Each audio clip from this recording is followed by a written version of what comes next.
My stepson repaired the broken-down car. And then he did something I never saw coming, something that truly caught me off guard. Life at times places you at a crossroads where even the most expected choices lead to outcomes you never could have predicted. There are decisions that logically should be avoided, yet somehow they still linger at the back of your mind. This story I'm about to share? Well, it's one of those moments. I've always prided myself on being a practical person, someone who lived by clear rules and knew the comfort of routine, even through disappointments, heartache, and the slow, almost soothing drift of time. But there are times, even later in life, when things don't go as planned. Instead of settling, life stirs you up. And it was on one of those days, stranded on a deserted road with a broken car, that something inside me stirred again. Something dangerous. Something alive. That memory has become a quiet ache, a yearning I never meant to revisit. But it's here now with me as I tell this story. A tale about what happens when the choices you try to bury come rushing back, bringing with them everything you once allowed yourself to feel. It was a late autumn afternoon, with the sun casting a soft golden glow over the countryside. I had decided to take the scenic route home after visiting the market, enjoying the peaceful drive and the faint scent of fallen leaves in the air. Gerald, my husband, was off on one of his frequent business trips, leaving the house feeling unusually quiet and like my own space for once. We'd been married for almost 8 years, and while life had become comfortable, there was a growing distance between us, like a slow erosion of connection over time. As I drove down the winding road, I heard a strange sound from the car's engine, a deep rumble that grew louder with every mile. I tried to ignore it, hoping it would pass, but soon the car jolted to a stop. There was smoke rising from under the hood. I sighed, stepping out of the car and scanning the area. There wasn't a soul in sight. No other cars, just the empty field stretching on in every direction. I reached for my phone, but then remembered Gerald had taken the other car for servicing, leaving me without service on this drive. I knew Gerald was far away, and calling him would only result in a long, frustrating wait. So I dialed Jared, my stepson. He lived nearby and worked as a mechanic. I hesitated for a moment, feeling a pang of nervousness that surprised me, though I quickly pushed it aside. This was Jared, after all, the young man who had burst into my life years ago like a burst of energy, and who I still watched with a mix of affection and something I never allowed myself to fully recognize. Within 20 minutes, I heard the rumble of Jared's truck pulling up behind me. He hopped out, a relaxed smile on his face, his blue work shirt a little wrinkled from what must have been a long day in the garage. "Mrs. Easton," he said with a playful grin, that familiar twinkle of humor in his eyes. "What happened here?" "I've got myself a bit of car trouble," I said, feeling a laugh bubble up despite myself. "Vivian, please," I added, trying to sound unaffected as I tucked a loose strand of hair behind my ear. "And yes, it seems I've managed to break down out here in the middle of nowhere. Sorry to drag you away from work." He waved off my apology and stepped forward to pop the hood. "This is what I do best," he said with a reassuring smile, lifting the hood with practiced ease. "Besides, it's not every day I get called out to rescue my stepmother." I watched him work, his hands moving quickly, his concentration sharp. There was a natural ease to him, a quiet confidence that had only deepened over the years I'd known him. When Gerald and I married, Jared was still in college, and I always saw him as a polite young man, someone I'd only see occasionally. But as the years passed, I'd seen him grow, and though I never voiced it, I couldn't help but feel a strange pride in him, in the person he'd become and the independence he'd built. As he worked on the engine, he'd glance back at me now and then, offering updates in his usual laid-back tone. "Looks like a coolant leak," he said once, wiping his hands on a rag. "It's nothing too serious, but I'll need to tow it back to the shop. I can have it fixed by tomorrow." "That's a relief," I replied, feeling a wave of calm wash over me. "Thank you, Jared. I don't know what I'd do without you." He smiled, and for a moment, there was a flicker in his gaze, something familiar yet distant, an intensity that seemed to reach beyond his usual easygoing manner. It was a look that made my breath catch, one that lingered just a little too long. He cleared his throat, glancing away as he adjusted his grip on the rag. "Tell you what," he said after a pause, his tone casual. "Why don't you come by the garage? I'll drive you home after I take care of this." I hesitated. The idea of spending just a little more time with him, of sitting in his truck, made something stir inside me. A small thrill I couldn't quite push away. "If it's not too much trouble," I said, keeping my voice light. "It's no trouble at all," he replied, a faint smile tugging at the corner of his mouth. "Let's get this car sorted and I'll get you home safe." The next afternoon I found myself at Jared's garage, the smell of oil and metal filling the air as I stepped inside. He was working on my car, moving with precision, tightening bolts, checking levels, and making adjustments with practiced ease. I stood at the doorway watching him, feeling a mixture of curiosity and something deeper, a kind of admiration I hadn't realized I still had inside me. He glanced up when I approached, his face softening as he set down his tools. "There you are," he said, wiping his hands on his jeans. "The car's nearly done. You'll be back on the road in no time." "Thank you, Jared," I said, a smile tugging at my lips.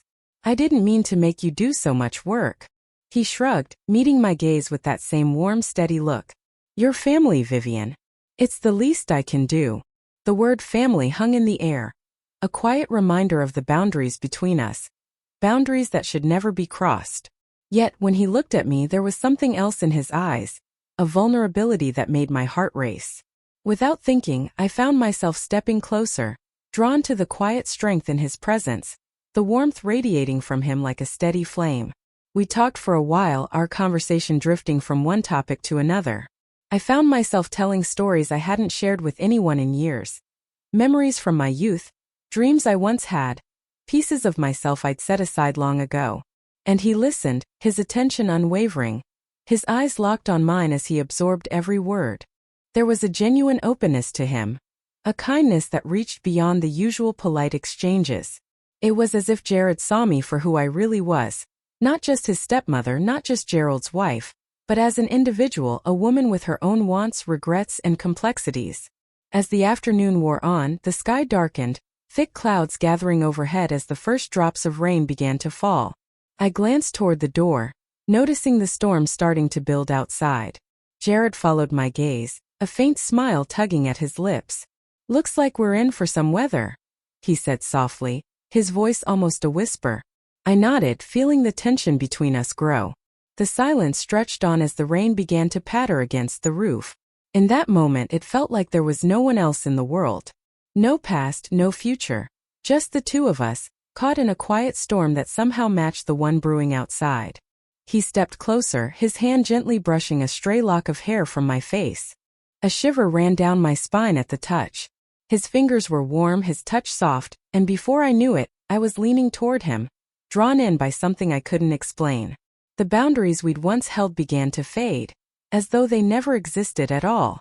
And when he leaned in, his lips brushed mine in a kiss that was both tender and charged with a yearning that had been quietly building for years. The following weeks blurred together in a haze of routines and lingering memories that seemed to follow me around the house like a shadow. Gerald came back from his trip, as composed and distant as always, and life returned to its usual rhythms. But even as I went through the motions, I could feel a change inside me, an undercurrent of excitement, a stirring I couldn't quite ignore. I found myself coming up with excuses to visit Jared. The car, despite running perfectly after his last repair, suddenly seemed to need regular checkups, and I'd drive over to his garage at odd times, my heart racing each time I saw his truck parked outside. He'd greet me with his easy smile, his voice calm as ever, but there was a new intensity in his eyes, a shared understanding between us that made each interaction feel charged with something unspoken. One afternoon, I stopped by pretending to need help with a minor repair. It was a flimsy excuse, but he didn't question it. His eyes met mine, a knowing look passing between us as he walked me through the basics of car maintenance. I watched him as he demonstrated how to check the oil. His hands were steady and sure, muscles in his forearms flexing with each movement. There was a confidence in the way he worked, a quiet strength that grounded me in a way I hadn't felt in years. At one point, he handed me a wrench, his fingers brushing mine, and a spark shot through me, a brief electric connection that left me breathless. He hesitated, his gaze locking with mine. For a moment it felt as though the world disappeared, leaving only the two of us in the stillness of the garage. "Vivian," he said softly, his voice low, filling the space between us. But he didn't finish. Instead, he took a step back, his expression torn, as though he was wrestling with some internal struggle. I could see the conflict in his eyes, the same tension that had been building between us ever since that afternoon on the roadside. "Thank you, Jared," I said quietly, my voice barely above a whisper. "For everything." He nodded, his gaze lingering on me for a moment before he turned away, his hands busy with tools that no longer needed adjusting. As I left, I felt a mix of exhilaration and guilt, an unsettling sense of having crossed a line that could never be uncrossed. About a week later, a storm rolled in. Just as I was leaving Jared's garage after a routine oil check, the rain began to pour, wind howling and lightning lighting up the sky. Jared insisted on driving me home, his tone firm despite my protests. The drive was tense, thick with unspoken words between us. When we reached my house, the rain was still coming down in sheets, and he offered to wait with me until the worst of the storm passed. I agreed, more out of a desire to remain in his presence than any actual concern for the weather. We settled in the living room, the soft light of the lamps casting a warm glow over the room while the storm raged outside. At first, we spoke of light-hearted things, his plans to open his own garage, his favorite travel spots, and his childhood memories. I found myself laughing at his stories, feeling a lightness in my heart that I hadn't felt in years. There was an ease between us, a comfort that had been missing from my life for far too long. But as the evening wore on, the conversation turned more serious. He opened up about his struggles, his challenges as a young man trying to carve out a future for himself. I listened, offering encouragement, feeling a deeper connection as he shared parts of himself I'd never known before. "Vivian," he said quietly after a pause, his eyes searching mine. "Do you ever feel trapped? Like there's a part of you still waiting for something?" The question caught me off guard, and for a moment, I didn't know how to respond. But as I looked into his eyes, I saw a vulnerability there, an honesty that made it impossible to lie. "Yes," I admitted softly, my voice barely above a whisper over the sound of the rain. "Ido." The confession hung in the air between us, something neither of us had expected but both seemed to understand. In that moment, something shifted. An unspoken recognition that we were both searching for something more, something that went beyond the limitations of our lives. Without thinking, my hand reached out to rest on his. He looked at me, his eyes dark with an emotion I couldn't quite define, and I felt the pull between us, a magnetic force that had been growing for so long. It was reckless, it was wrong, but in that moment it felt like the only choice I could make. He leaned in, his lips brushing mine in a kiss that was soft yet full of an intensity one hadn't felt in years. It was as though Jared had awakened something within me that I'd kept buried for so long. A part of me that had been waiting for this connection, this moment. When we finally pulled away from each other, breathless and flushed, a mix of exhilaration and dread filled me. We had crossed a boundary that couldn't be undone. But as he held me close, I realized that I couldn't bring myself to regret it. After that night, everything shifted. We tried to keep our distance, tried to avoid the pull that was so hard to ignore, but it was like fighting gravity.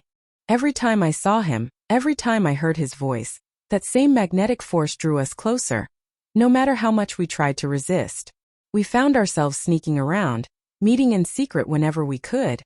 In the quiet corners of his garage, or hidden spots around town. We created our own little world, one where none of the rules of society applied. In those brief stolen moments, I felt free in a way I hadn't in years. A sense of belonging that had been missing from my life for far too long. But the more we met, the greater the guilt became. Gerald, oblivious as always, stuck to his usual routine, unaware of the secret life I was living. The weight of the deception gnawed at me, a constant reminder of the trust one had broken and the lines I had crossed. One afternoon, as I lay with Jared, wrapped in the comfort of his arms, it all hit me. The risk, the danger, the sheer impossibility of what we were doing. I pulled away, the weight of it all suddenly too much to bear.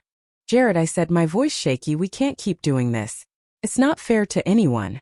He looked at me, pain and understanding in his eyes. "I know," he said softly, "but I can't stop feeling this way about you, Vivian. You're everything to me." His words cut through me, a bittersweet reminder of everything we had found, and everything that stood between us. I wanted to tell him that I felt the same, that he had stirred something inside me I hadn't even known was there. But reality loomed large. We couldn't keep going down this path without destroying everything we cared about. For the first time, I fully understood the weight of our choices. The consequences were already starting to show, lingering just beyond the veil of our secret world. Even as I tried to pull back, even as I tried to end it, I knew deep down it was too late. We had crossed a line and there was no going back. Our lives would never be the same again. Days stretched on, each one feeling longer than the last. The quiet moments I had once cherished now seemed empty, filled with a longing I couldn't escape. I'd find myself drifting into thoughts of Jared. His touch, the way he made me feel seen, and every time the guilt would come rushing back, sharp and painful. But no matter how hard I tried to pull away, no matter how much I tried to suppress it, the truth was clear. Jared had become a part of me, a part of my soul that I couldn't just walk away from. One evening as I was chopping vegetables in the kitchen, Gerald entered with a soft smile, his usual stern demeanor replaced by a rare sense of relaxation. He walked up behind me, his hand settling on my shoulder. "Vivian," he began, his voice warmer than usual, "I've been thinking, I'm going to take a few weeks off. I know I've been away a lot recently and I think it's time I spent more time here with you." I froze, the knife slipping from my hand as his words hit me like a cold wave. Gerald's decision to stay meant more time together. More time under the same roof. More chances for him to notice the subtle changes in me that I had tried so hard to hide. "That's wonderful, Gerald," I managed to say, forcing a smile. "I think it will be good for us both." Inside, though, panic surged. The walls of our home suddenly felt too close. The weight of my secret with Jared felt suffocating, pressing down on me, making it harder to breathe. As the days passed, it became more and more difficult to steal time with Jared, to find those hidden moments where we could be together without the constant threat of discovery. One afternoon while Gerald was out running errands, I met Jared in the garage, the one place where we could be ourselves. But even here the tension was palpable. I could see it in his eyes, the unspoken question hanging between us. "Vivian," he said softly, his voice tinged with concern, "are you okay with all this? With him being around more?" I nodded, though it felt like a lie. "I don't know, Jared. I thought I could handle it, but it's getting harder to keep pretending." He reached out, taking my hand in his. The familiar warmth of his touch brought a sense of comfort, but it was fleeting. "I know," he said, his voice a whisper, "but I don't want you to feel trapped. If this is too much, I don't want to hurt you." I shook my head, stopping him. "No, I don't want to end this, Jared. I can't. I don't know how much longer we can keep this up." Our words hung in the air, both of us unwilling to acknowledge the truth we both knew. The secret we had been nurturing was fragile, and we both knew it could shatter at any moment. Our world, once a safe haven, began to crack. Gerald's presence was more constant now, and his gaze seemed to linger on me longer than before. His questions were sharper, more probing, and there was a shift in his affection, a heightened attentiveness that made me uncomfortable. It was as if he sensed the change in me, though he couldn't yet place it. And that thought sent a chill through me. Then there was Clara, a family friend who had known Gerald for years. She was sharp, observant, and rarely missed even the smallest detail. She stopped by one afternoon, her usual cheerfulness masking an underlying intensity as she watched me. Her gaze never left me, tracking every movement I made. She casually asked about Gerald's sudden decision to spend more time at home. Her questions, though light-hearted, had an unsettling undertone that made me uneasy. As the afternoon wore on, Clara's inquiries grew bolder, more direct. Finally, she leaned in closer, her voice dropping to a near whisper. "Vivian," she said, her eyes filled with knowing, "is there something going on between you and someone else?" The question hit me hard, and for a moment, I felt the floor shift beneath me. I forced out a laugh, trying to shrug off her words, but the suspicion in her gaze remained, silent but heavy. "I don't know what you mean, Clara," I said, keeping my voice steady. She smiled, but there was something cold in it, a quiet judgment that made my heart race. "Just be careful, Vivian," she warned.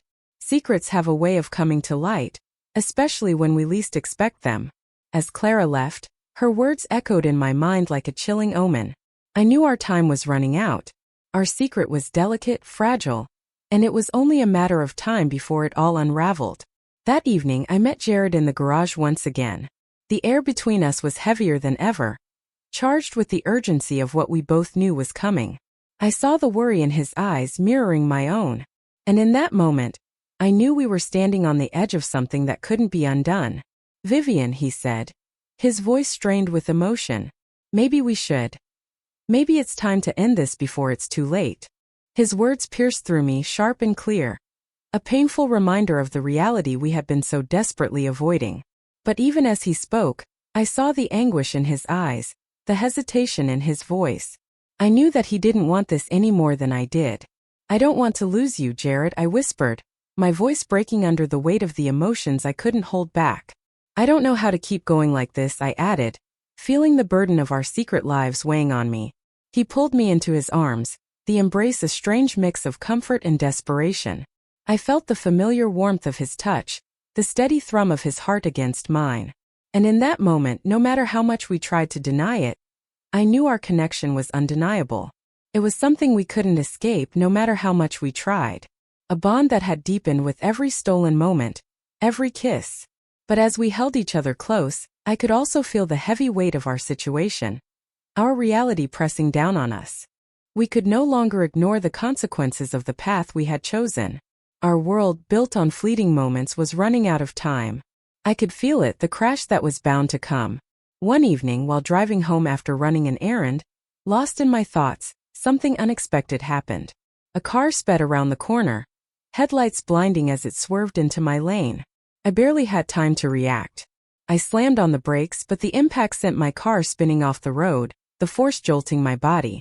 When I opened my eyes, I was disoriented, my head pounding as I took in the twisted wreckage around me. My phone had been thrown somewhere in the crash, leaving me stranded alone in the dark, with only the faint hum of the distant road. The silence felt suffocating, and I reached for the one person I knew would come, Jared. He answered immediately. His voice was filled with concern as I explained what had happened, my voice trembling as I tried to keep calm. He arrived in minutes, his face drained of color. Gently but firmly, he helped me out of the car, guiding me to the passenger seat of his truck. As we drove in silence, the weight of our situation hit me hard. The fear of losing everything we'd built together, the realization that we could no longer keep pretending. "Jared," I whispered, barely able to get the words out, "we can't keep living like this. It's time to make a choice." He glanced at me, his face a mixture of love and sorrow. I saw the same truth reflected in his eyes. What had once been beautiful and freeing had become a burden, one that neither of us could carry anymore. "I understand, Vivian," he said softly, his voice filled with quiet resignation. "But whatever happens, I want you to know that I'll always be here for you, no matter what." In the days that followed, I knew the time had come to say goodbye. The accident had shaken me to my core, serving as a harsh reminder of how fragile our lives were, and how our choices had shaped everything that had come before. Jared and I met one final time, parting ways with a bittersweet mixture of sorrow and gratitude for the love we had shared. As I returned to my life with Gerald, there was a sense of quiet closure within me, a subtle acceptance of the choices I had made, and the love I had lost. Jared would always hold a place in my heart, a cherished memory I would carry with me forever. But I knew deep down that it was time to let go, to embrace the life I had chosen. Each day I found new strength, a renewed sense of commitment to the life I had rebuilt, to the family I had rejoined. Though the memory of Jared lingered like a soft ache that never fully faded, I knew that I had made the right choice. A choice that brought both love and loss, but ultimately, a deeper understanding of myself.